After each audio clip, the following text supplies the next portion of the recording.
Warriors, the class that uses weapons that they find off the ground automatically, knowing how to use them without any prior knowledge themselves in the weapon. Lore-wise, like with Berserker, there isn't much to go off of for the Vindicator.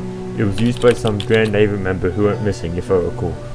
It was used by a Commodore, I think, yeah, as well as other rare weapons being like the Plunderer and the Lassie, in the colour scheme of Luke DeRoy. It said in the Q&A that some powerful weapon users can keep up with curse users because they have a gem embedded in the weapon itself, being able to call upon magic energy to beat their ass with. In terms of meta, it was decently good at the start when Arcane Odyssey came out, but never became meta in my opinion. But now it is as clear fact that Warrior has the worst awakening of all time. To put into perspective on how bad it is, I used the same build, same attack, and same weapon on both Warrior and Savant, and Warrior did 11 more damage, which is not a lot more at all, because it's the, only weapon class. Anyway, Redux time. Ardent Rise. Ardent, I don't know, I might have butchered that. Thrust your weapon upwards, lifting you and your enemies into the air. So you guys can see right here, it's like Soaring Eagle for katana weapons, and Rising Tide for Sunken Sword. Over here, it also has a hitbox. Here, yeah, there, 179 damage. It's gonna function the same, I'm pretty sure. Pretty nice move nonetheless. Next is Bowbreaker. Use an immense amount of strength and focus to shoot an arrow, temporarily breaking your bow. Just gonna say the arm looks really cool here. I don't care, do not care, man. We're focusing on weapons. Alright. So, functions similar to a beam piercing shot, so on and so forth, like a instant hit scan move, but it breaks the bow for like, seems to be like 3 to 4 seconds. What are so many eagles? Anyway, so yeah, you can use nonetheless. Next is Soldier Dragon Song. Unleash a powerful slash that launches you into the air or drives you back down to the ground with force. As you can see here, massive, like absolutely massive vertical hitbox. But this could be an ultimate art, but it's felt too quick to be an ultimate art. I'm not sure. Massive vertical height and what the farm over there. Anyway, massive vertical, massive downward. Could be functioning like a pillar explosion for warriors. See here, also there's that here. Lots of damage. I'm just gonna say. 327, jeez. That doesn't seem to be Kaisera, it seems to be like the deluxe katana. Anyway, it's pretty cool. Up next is Fatal Claw. Swipe at your target with great strength, clawing anything in front of you. It seems to have a long startup, if you saw there when I was trying to read it. It has a long startup, but look at the damage. Holy, it's gonna be used for claw type weapons, large shockwave type AoE, but probably short travel distance, or just overall just short distance. What else should I say about it? That's pretty much it. I can't really go off of much here. It's just primal swipe, but it's short. Pretty cool nonetheless. High damage, high reward, high risk, etc.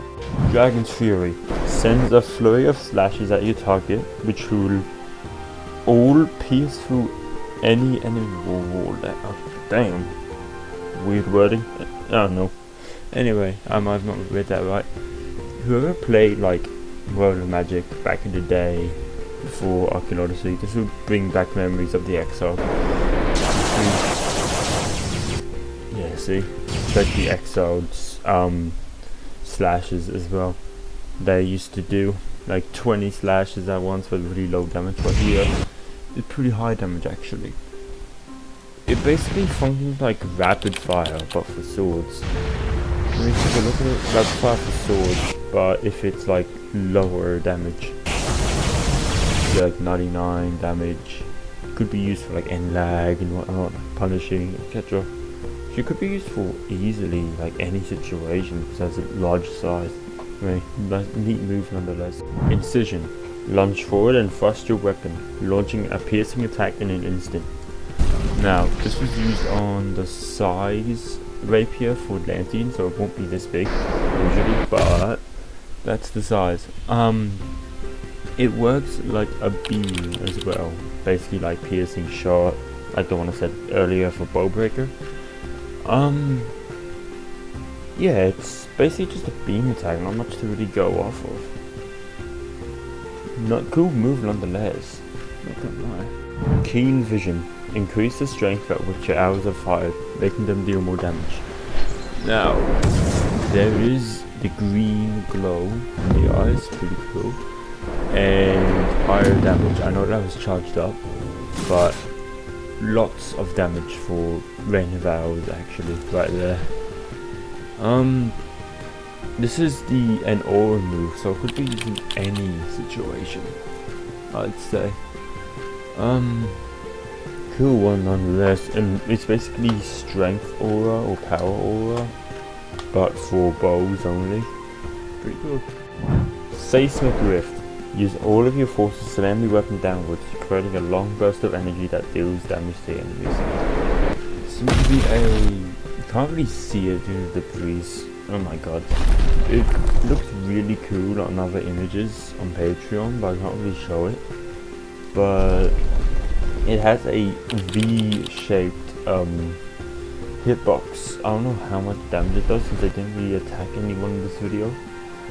But it could be used against like runners, finishing people off in fights, etc, etc. You know what I mean. Anyway, next up, Serene Diligence. Unlock the full potential of your staff, greatly increasing the size of its skills. Seeing here, this is the comparison. That's the comparison of the skills before using Serene Diligence, and here's it after. Gives the staff a purple glow, right? And look at the size difference. Damn. Pretty big. I wouldn't actually say on myself. See here, pretty big size again. Good boys, I'd say. Yeah, pretty cool, pretty cool. Sword step. Use skilled swordsman footwork to leap in or out of the air. So on first use it goes up, second use it goes down, unless it's used like the way you're facing. It goes up, then goes back down. Pretty, wait, hold on, let's want to show you. Need to move, there we go. The distance striker. I don't think it does any damage like I said before. Or I think I said before, not sure, don't really remember. I think it was back in the Oracle video. I said it did damage or didn't, who knows. Good mobility move. Good to get out of tricky situations. Yeah. Last one. Towering Impact. Use all of your force to slap upwards. Slash upwards, not slap. Sending your enemies flying. While it's used in the air, it will send them crashing towards the ground. See the first one here. Vertical hitbox. Severe bleeding, as you could tell. Like, you could see it just there from the back. And slash hitbox completion. That was either the slam devastate move or that was towering impact. I'm not sure. It was send them crashing down. No, that was definitely devastate. See here, you can see the size, high size, big vertical hitbox, good for basically a large shockwave for warriors. Nice, nice. Anyway, that should be all of the reduxes done, all the redux moves. Next video I might do a review of Arcane Odyssey. If you've made it this far, I'm just going to tell you a review of Arcane Odyssey for the next video, or depending if the trailer comes out for Arcane Odyssey full release, I'll make a debunk video on that, or just anything happens momentarily before full release. Pretty cool. Alright, see you all next time.